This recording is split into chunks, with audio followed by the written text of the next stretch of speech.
irmãos? A paz seja com todos, amém? Hoje é uma noite de festa, hoje é uma noite de batismo. A palavra de Deus diz que nós precisamos nos alegrar com aqueles que se alegram, amém? Celebramos a vida, celebramos a graça de Deus sobre nós, a salvação do Senhor que tem nos alcançado, amém, irmãos? Vamos orar. Gostaria de convidar que você fechasse seus olhos. Nós vamos orar ao Senhor, pedindo para que o Senhor fale aos nossos corações essa noite. Como nós cantamos, para onde nós iremos se só o Senhor tem as palavras de vida eterna? Para onde eu e você iremos, querido, se só o Senhor tem as palavras de vida eterna? Então nós vamos orar essa noite para que essas palavras de vida eterna traspassem o nosso coração como uma espada de dois gumes, para que nossas vidas sejam transformadas de glória em glória, de vitória em vitória, em nome do Senhor. Por isso eu gostaria que você orasse para que o Senhor falasse ao seu coração aquilo que você precisa ouvir, aquilo que eu preciso ouvir, não aquilo que nós queremos ouvir, mas que seja segundo a graça e a vontade de Deus. Por isso eu gostaria de convidar que você orasse comigo, querido. Senhor, nós nos colocamos na Tua presença, Pai. Nós oramos ao Senhor esta noite, pedimos que o Senhor fale conosco, Pai, fale aos nossos corações, escreva a Tua palavra nas tábuas de carne do nosso coração, Senhor, que o nosso entendimento seja renovado para que nós não nos conformemos com este mundo, Pai, pelo poder do nome de Jesus. Nós sabemos que não é por sabedoria humana, por eloquência humana, mas é pelo Teu Espírito Santo, Senhor. Por isso que o Senhor venha sobre nós esta noite. Pelo poder do nome de Jesus, nós oramos e agradecemos o Senhor por esse momento, Pai. Amém. Amém. Hoje nós vamos tratar sobre um tema de extrema importância para a nossa caminhada cristã. Hoje de manhã nós já tratamos um outro tema muito importante para a nossa vida com Deus, que foi a suficiência de Cristo sobre nós, sobre as nossas vidas, sobre as nossas almas. E agora à noite nós vamos tratar um outro assunto também de extrema importância. O tema desta mensagem é: a igreja é essencial. A igreja é essencial. Sim, eu estou fazendo um paralelo acerca do período que nós passamos recentemente, onde os cultos presenciais tiveram de cessar, nós passamos a um culto online. E eu gostaria de fazer um paralelo a isso. Antes de eu introduzir esse assunto e falar um pouco mais sobre isso, eu gostaria de convidar que você abrisse a sua Bíblia no livro de Hebreus, capítulo 10, versículo 25. A tradução é a Revista e Atualizada, tá, irmão? Hebreus 10, 25. O texto bíblico diz assim: não deixemos de congregar-nos, como é costume de alguns, antes façamos admoestações, e tanto mais quando vedes que o dia se aproxima. Eu vou ler de novo esse texto, afinal de contas é um versículo. Hebreus 10, 25. Não deixemos de congregar-nos como é costume de alguns, antes façamos admoestações, e tanto mais quando vedes que o dia se aproxima. Amém? Em primeiro lugar, eu gostaria de trazer alguns esclarecimentos. Nós, como igreja, sim, nós acreditamos e apoiamos o tempo necessário do isolamento social como uma medida sanitária de cuidados, irmãos, nesse período de pandemia. Sim, nós como igreja acreditamos nessa necessidade. Porém, o que o irmão Samuel gostaria de argumentar esta noite é que exceder o conceito de que a igreja não é essencial, porque foi justamente nesse período que surgiu esse termo de que a igreja é um estabelecimento não essencial. O que eu gostaria de defender é que ultrapassar esse limite apenas do cuidado sanitário, aí é um equívoco. Aí é o que nós não devemos. Ultrapassar o limite do conceito desses cuidados no tempo de pandemia. E por que eu gostaria de tratar esse assunto de extrema importância, irmãos? Porque nesse contexto de retomada dos nossos cultos presenciais, muitas pessoas deixaram de congregar em suas igrejas. E por vários motivos, além do isolamento social. Talvez ela tenha deixado de congregar em suas igrejas e suas congregações, porque afinal de contas o culto online é mais fácil. Nós não vamos ter que se arrumar da forma como nos arrumamos, as mulheres não vão ter que fazer toda aquela maquiagem, você não vai ter que tirar o carro da garagem, não vai ter que pegar trânsito, é mais cômodo, é mais fácil. Ou talvez por outras desculpas que nós venhamos a dar. Talvez por esses motivos nós deixamos de congregar. E eu gostaria de dizer para você, irmãos, que o assunto de hoje aqui, que a igreja é essencial nesta terra, ele é um conceito bíblico.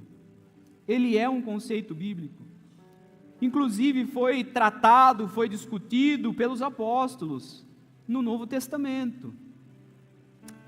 Então, nós vamos ver alguns pontos e entender alguns argumentos que reforçam que nós estarmos num culto presencial é importante, irmãos. Nós entendemos a importância da transmissão para alcançar aquele que não conhece a palavra, para alcançar aquele que não conhece a Jesus. Mas para aquele que conhece Jesus, ele precisa estar ligado no corpo. Amém? Bom, esta carta de Hebreus que nós lemos deixa isso muito claro. Aqui o escritor, que nós não temos uma definição de quem foi esse escritor, ele traz uma mensagem imperativa aos seus ouvintes: não deixemos de congregar-nos. Ele não diz assim, se der para você hoje, não deixe de congregar. Ele não disse, se para você o dia não estiver corrido, não deixe de congregar. Esse texto, essa porção das Escrituras é imperativa. E ele traz um peso maior para defender a argumentação dele, que diz, ainda mais se vocês estão vendo que o dia se aproxima. A carta aos Hebreus, ela vai tratar de alguns temas muito importantes, sobre a superioridade de Cristo, por exemplo, que Cristo é superior aos profetas, aos anjos, aos patriarcas, à lei, é superior ao sacerdócio levítico, aos rituais cerimoniais da lei mosaica e à antiga aliança. Porém, além do escritor de Hebreus trazer todo esse entendimento acerca da superioridade de Cristo, ele utiliza esta carta também para exortar, admoestar e encorajar os crentes hebreus acerca da vontade da palavra de Deus. E justamente esse texto que nós lemos de Hebreus 10, 25, está localizado nessa porção de exortação, admoestação e encorajamento. ele está exortando e encorajando para que os crentes hebreus não deixem de se reunir para cultuar a Deus. E por que ele faz isso, querido? O contexto aqui desta carta dos Hebreus é que esses irmãos estavam sendo perseguidos em função da sua fé. Alguns até corriam riscos em função da sua fé. E muitos estavam já deixando, inclusive ele fala no texto, como é costume de alguns, porque isso já estava acometendo a igreja. Alguns já estavam deixando de participar da comunhão com os irmãos. E veja que interessante, irmãos. Eu gostaria aqui de trazer alguns questionamentos, para que nós entendêssemos a importância de estarmos juntos presencialmente. Por que é importante o culto público? A congregação, a reunião? Porque é através da igreja que o mundo recebe o testemunho da graça de Deus na história humana. A igreja é o evangelho visível. Porque é através da igreja, da noiva de Cristo, que o mundo fica sabendo que esta noiva aguarda ansiosamente que o seu noivo venha buscá-la para as bodas. É através da vida da noiva que o mundo conhece que ela está desposada, aguardando o seu noivo vir buscá-la. É através da igreja que o Senhor alcança os pobres, os famintos, os necessitados e os oprimidos. Porque afinal de contas a igreja é o corpo do Senhor, o qual Ele é o cabeça. Se Ele é o cabeça, nós somos o corpo, nós somos as suas mãos, nós somos os seus pés. É através da igreja que o Senhor se move aqui na terra, irmãos. É através da igreja que o Senhor se move na terra. Mas afinal de contas, um outro questionamento: o que é a igreja? O que é a igreja? Muitos defendem: a igreja sou eu. A igreja sou eu. Isso está correto em partes. Há um detalhe: a igreja só vai ser você se você estiver ligado ao corpo. Se você estiver desligado do corpo, não, você não é a igreja. Você sabe o que acontece quando um membro do corpo é separado do corpo, irmão? O que acontece quando um membro do corpo é separado do corpo? Ele necrosa, ele morre, ele entra em estado de decomposição. Sabe por quê? Porque ele para de ser irrigado pelo sangue, ele para de ser nutrido pelo corpo. Então esse membro, quando separado do corpo, ele morre. Então esse conceito de que eu sou a igreja é correto em parte, se você estiver ligado ao corpo e ao corpo de Cristo. Amém? Ainda respondendo esse questionamento, o que é a igreja? Eu gostaria de esclarecer esse questionamento falando o que ela não é e depois falando o que ela é. O que ela não é, querido? Um simples ajuntamento de pessoas. Não é um simples ajuntamento de pessoas. É uma reunião, um ajuntamento de pessoas, mas que tem propósito. É um ajuntamento, uma reunião de pessoas, mas que tem um propósito.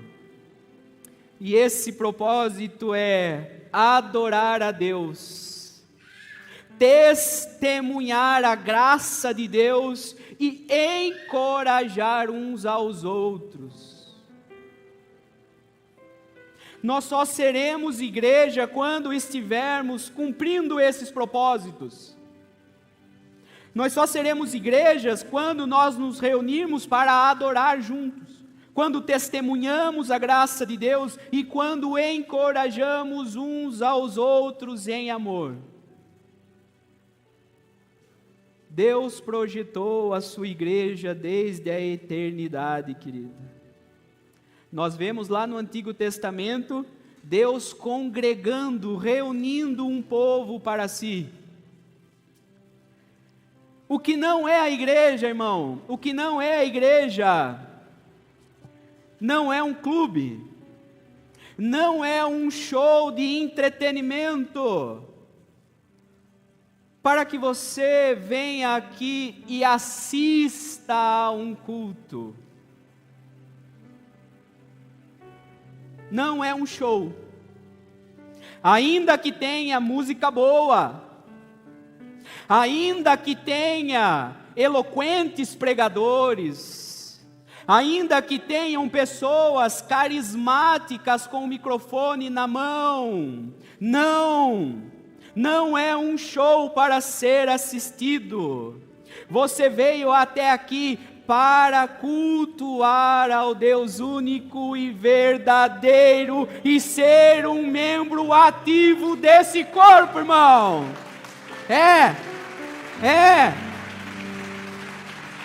Você veio aqui para isso, para adorar junto com aqueles que estão cantando aqui. Eles estão aqui para ajudar você, para auxiliar você e adorar junto com você ao único e verdadeiro Deus. Você não está aqui para assistir um show de música gospel. Você está aqui para derramar o seu perfume na presença de Deus. Porque os adoradores, os ministros de adoração, eles estão derramando o perfume deles aqui em cima. Mas o Senhor também quer sentir o cheiro suave do seu perfume derramado. Do seu perfume. O perfume das suas orações, como diz no livro de Apocalipse. Que os anjos colhem as orações e colocam num incensário com as brasas vivas, e esse cheiro dessas orações sobem à presença de Deus. Ele quer sentir o perfume da tua oração, querido. Não é um show. Se até hoje você assistiu um culto, a partir de hoje vem aqui para cultuar a Deus e ser um membro ativo desse corpo. O que é ser um membro ativo, irmãos? Vou dar um exemplo aqui do braço. Se esse braço não mexe, alguém já engessou o braço aí alguma vez? Sim ou não? Já engessou, né? Ou já viu alguém que engessou? Quando você engessa, ele não se mexe, ele fica imobilizado, sim ou não? O que acontece com ele? Atrofia. Sim ou não? O braço não fica mais fininho? Você perdeu massa muscular, você perdeu gordura nessa região, porque ele não era ativo. Porque ele não estava se mexendo. Ele atrofiou. Você, como um membro do corpo de Cristo, precisa ser ativo, querido. Como Asaf falou aqui, você não foi chamado para ficar assentado nesse banco, irmão. E eu falo com toda a certeza do meu coração pelo que as Escrituras me dizem. Ah, mas Samuel, eu não sei fazer, eu não sei isso, eu não sei aquilo. Deus te chamou com um propósito. É o que a palavra de Deus me diz. Inclusive a palavra de Deus também diz que todo galho que é ligado à videira, que não produz fruto, serve para ser cortada e lançada ao fogo. Você foi chamado para produzir fruto, querido, para ser um membro ativo desse corpo. O que a igreja não é, ela não é um prédio, ela não é um edifício, ela é a noiva do Senhor. Sendo a noiva do Senhor, ela é um organismo vivo, precisa ser alimentada, precisa ser nutrida, precisa se exercitar, precisa se mover sobre esta terra. Assim, concluímos que o que é então uma igreja? Uma igreja é um grupo de pessoas reunidas para adorar a Deus, para serem moldadas pela sua palavra e para encorajar uns aos outros em amor. E depois disso acontecer, impactar este mundo com o evangelho da graça de Deus. Depois de adorarmos juntos, depois de sermos moldados pela palavra, depois de encorajarmos uns aos outros aqui dentro, é hora de sairmos e impactar esta sociedade com o evangelho, que é o poder de Deus para a salvação de todo aquele que nele crê. É para isso que nós somos chamados. É para isso que nos reunimos aqui. É para isso que nos reunimos. Do pequenino ao maior, ao mais idoso, do pequenino ao mais idoso. É para isso que nos reunimos aqui, querido. É para isso. Bom, e então, o que importa? O que é importante em nos reunirmos? Por que isso é importante? Além de tudo que nós já discutimos.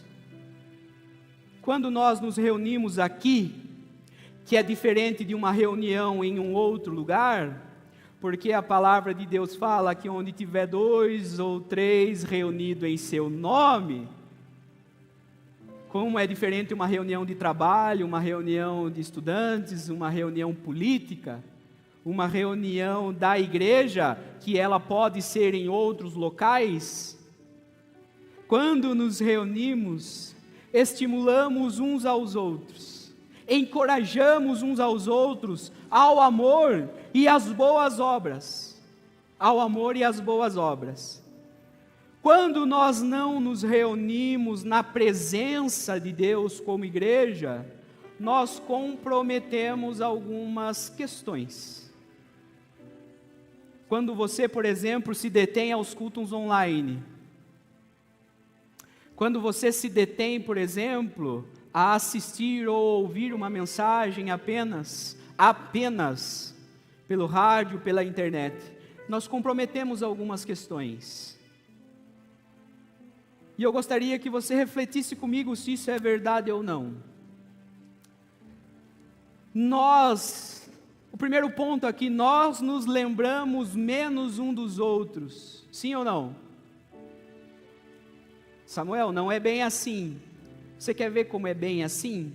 Eu sei que você não se esqueceu de alguns, mas é daqueles que você tem mais afinidade, mais proximidade. Daquele outro que talvez esteja sentado aí no último banco, nas fileiras do lado, talvez você não se recorde dele, se você passa um tempo ausente da igreja. Porque nós não nos esbarramos pelos corredores, ainda que seja com aquele irmão com quem nós não falamos muito. Nós não paramos, ainda que seja para uma conversa rápida, perguntar como você está, como você não está. Dessa forma, nós não somos participantes das alegrias e das tristezas dos irmãos, a não ser quando a notícia já mais trágica nos alcance. Mas e antes da notícia trágica nos alcançar, o que nós fizemos para dividir a carga com ele? Antes da notícia trágica chegar, o quanto nós ajudamos ele carregar a carga dele, ainda que o desfecho fosse uma notícia trágica, pelo menos ele não estaria carregando toda aquela carga sozinho. Talvez eu e você não pudéssemos impedir uma notícia trágica, mas nós poderíamos dividir as cargas.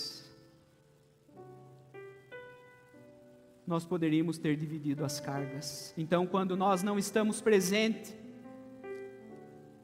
nós não dividimos as cargas. Desta forma, acabamos nos afastando do caminho do encorajamento mútuo, do amor de uns para com os outros.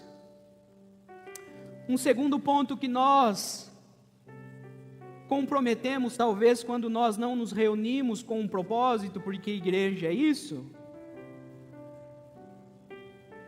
nós não conseguimos entender que as pessoas não precisam apenas ouvir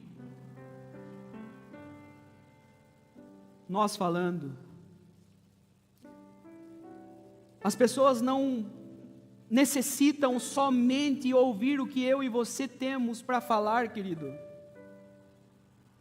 Elas necessitam, além de ouvir, elas precisam de uma comunidade que, além de dizer e pregar o Evangelho, testifique o Evangelho.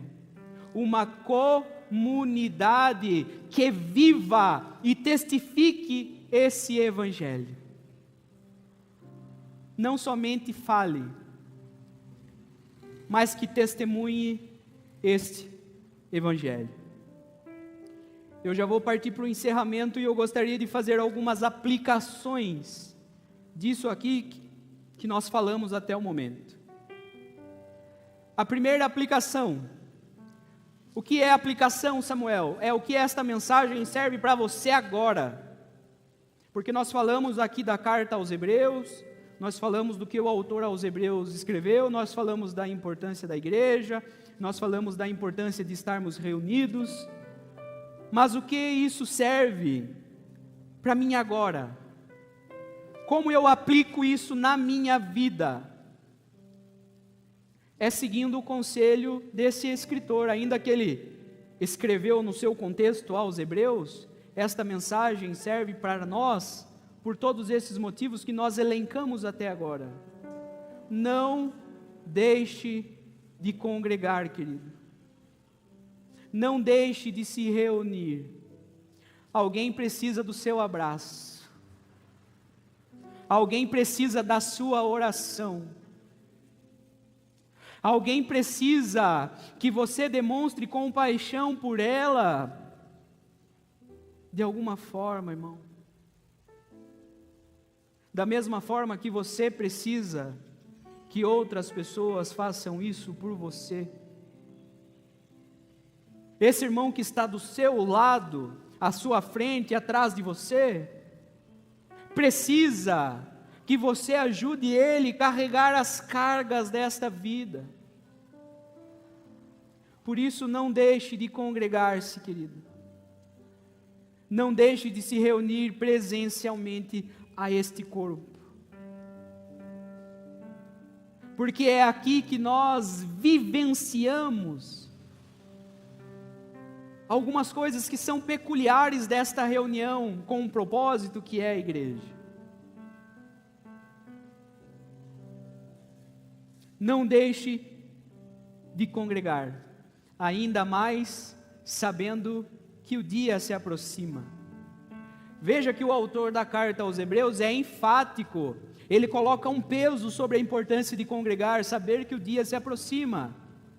Ele não quer dizer que a igreja salva alguém, não é isso que ele está dizendo. O fato de nós nos reunirmos aqui, não quer dizer que nós vamos ser salvos por isso, porque nós não podemos agregar nada à graça de Deus manifesta em Cristo na cruz.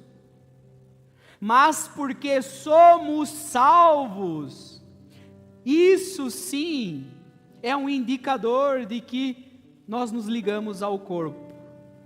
A salvação ocorre primeiro, nós nos ligarmos ao corpo é uma consequência de sermos salvos.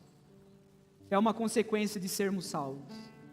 Por isso ele fala, ainda mais sabendo que o dia se aproxima, para que nós admoestemos uns aos outros.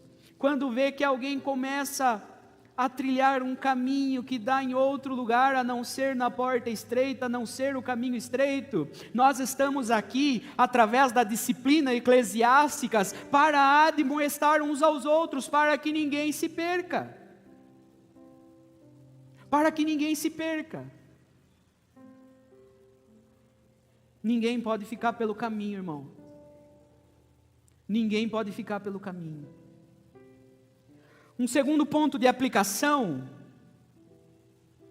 como se integrar a esta comunidade aqui, a Igreja Batista da Lagoinha.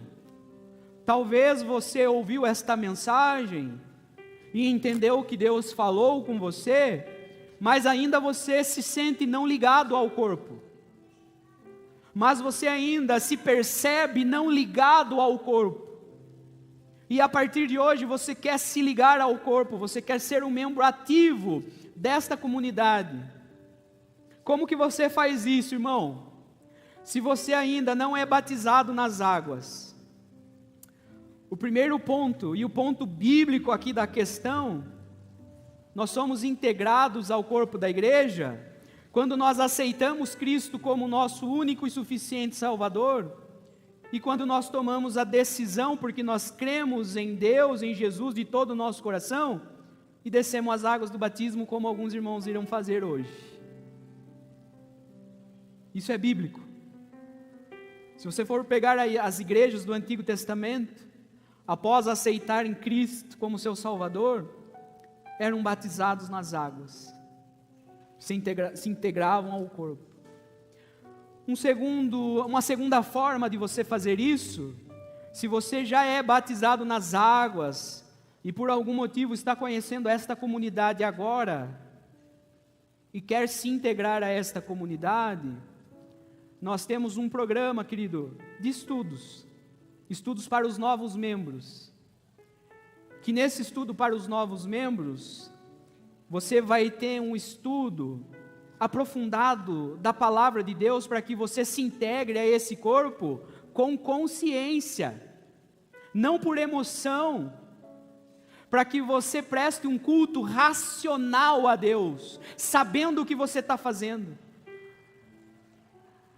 não movido pela emoção, para que você faça com entendimento ao Senhor.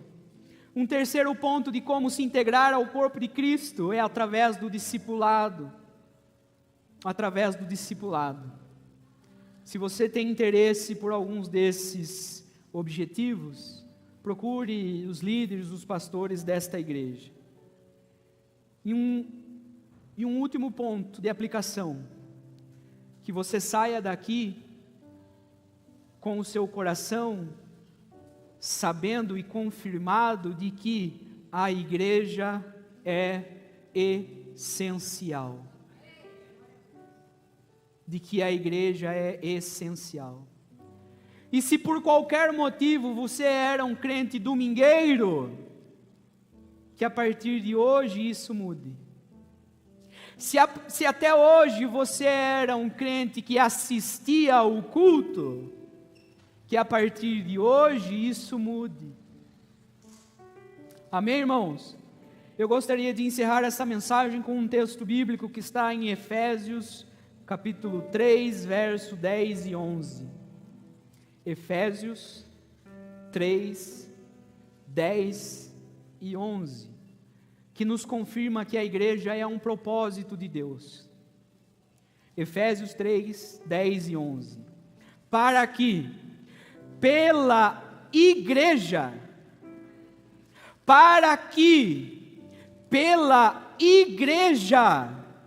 a multiforme sabedoria de Deus se torne conhecida, agora, dos principados e potestades nos lugares celestiais.